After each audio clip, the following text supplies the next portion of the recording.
We're now going to derive the tangential and normal components of the acceleration vector.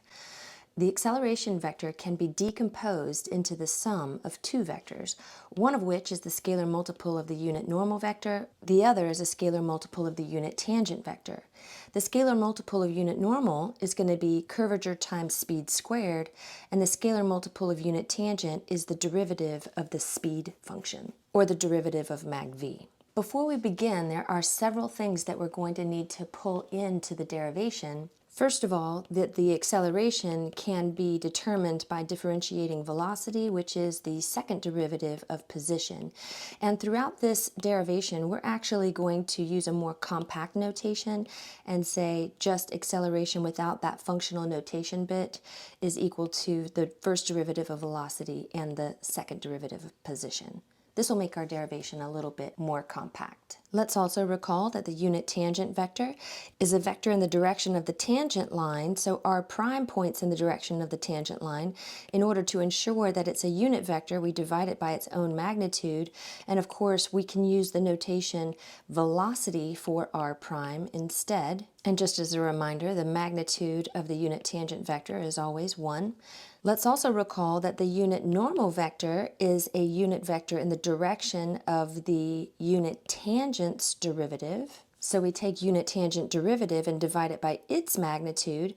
Notice that the derivative of the unit tangent vector has a magnitude that is not necessarily 1, right? The magnitude of unit tangent is 1, but its derivative's magnitude could be different. In order to ensure that we get a unit vector in the direction of the unit tangent's derivative, we would have to divide that by its magnitude. Now, what we do know is that the unit tangent vector is perpendicular to the unit normal vector, and that's because the unit tangent has a constant magnitude, and any vector whose magnitude is a constant is going to be perpendicular to its own derivative. So it's perpendicular to its derivative, and the unit normal vector is in the direction of its derivative, so it's going to be perpendicular to the unit normal vector. And now we have a unit vector that is perpendicular to the unit tangent vector. One other thing that we're going to be pulling into the derivation is the formula for curvature. We have a couple of things that we could use to determine curvature, but what we're going to pull into this derivation is the magnitude of the derivative of the unit tangent vector divided by the magnitude of the derivative of position, which instead we're going to refer to as velocity. So we're now ready to begin the derivation. Let's start by letting r at t, a position vector, be some vector function that traces out a curve c. And the first formula that we're going to pull down from our formula bank is the fact that the unit tangent vector is the same as the velocity vector divided by its own magnitude. If we take this equation and we multiply both sides by mag velocity, we get that velocity is equal to the magnitude of the velocity times the unit tangent vector. And acceleration is the first derivative of velocity, so let's take our formula here and differentiate both sides in order to get acceleration. So we'll take the derivative with respect to the parameter of the left-hand side, which is velocity, and the derivative with respect to the parameter of the right-hand side, which is mag velocity times unit tangent vector. As we said before, the derivative of velocity is acceleration, so we'll just call this left-hand side acceleration now.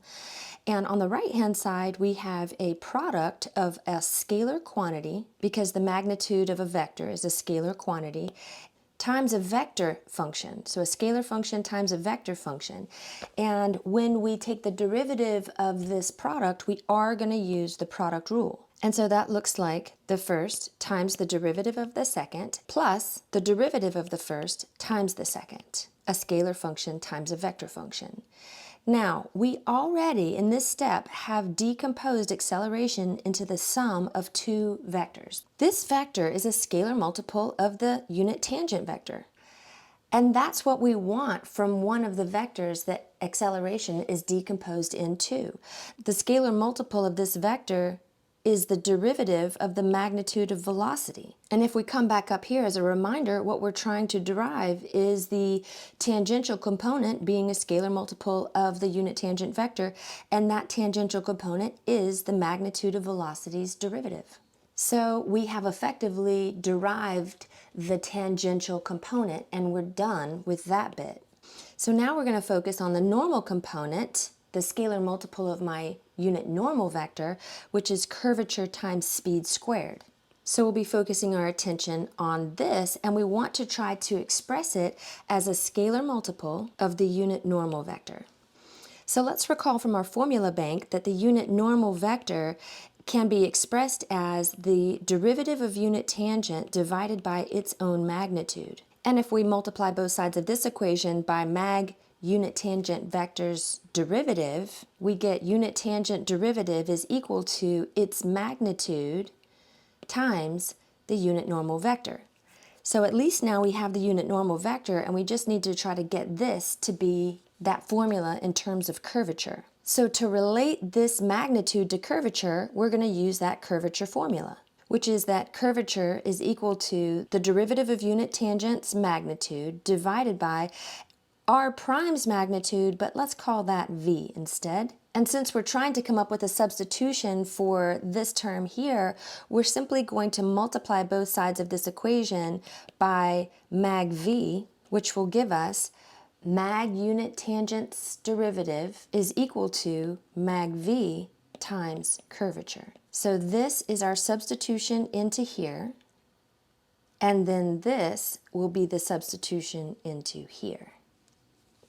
So let's be careful with our substitutions. First, let's determine what our new t prime vector is. So t prime is going to be, subbing this in for mag t prime, we get mag v times curvature times unit normal vector. So then we'll sub t prime in right here. So we get acceleration is equal to, first we have a speed, mag v, and then when we sub in t prime right here, we get another mag v times the curvature times unit normal vector. I should put a vector hat there. Plus the scalar multiple of unit tangent we already had. We're just going to copy paste that down here. That's magnitude velocity prime, or speed prime, times unit tangent vector.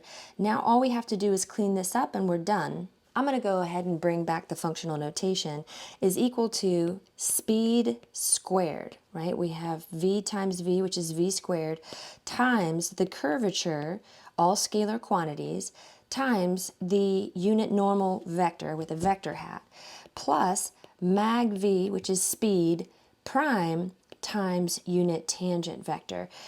So this scalar multiple of unit normal is what we call the normal component of acceleration, and again that's mag v squared times curvature, and this scalar multiple of the unit tangent vector is what we call the tangential component of acceleration, and that was mag v prime. And these were the two formulas that we were trying to derive.